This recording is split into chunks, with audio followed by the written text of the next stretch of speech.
અસામાજિક તત્વોના આતંકને ખતમ કરવા માટે દિલ્હી પોલીસ એક્શનમાં આવી છે। જાણવા મળી રહ્યું છે કે દિલ્હી પોલીસે ગેંગસ્ટરો વિરુદ્ધ અભિયાન શરૂ કર્યું છે અને આખી રાત ગુંડાઓના ઠેકાણાઓ પર દરોડા પાડ્યા છે।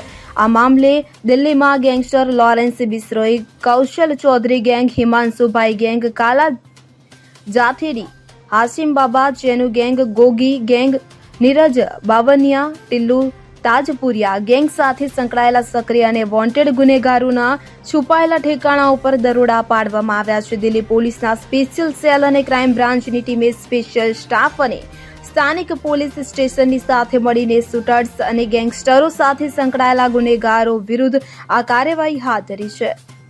Bureau report scene 24 news. હવે જુઓ દેશ દુનિયાની તમામ ખબરો તમારી આંગળીના ટેરવે। ઉઠાવો મોબાઈલ અને ગૂગલ પ્લે સ્ટોર પરથી ડાઉનલોડ કરો અમારી CN24 ન્યૂઝ મોબાઈલ એપ।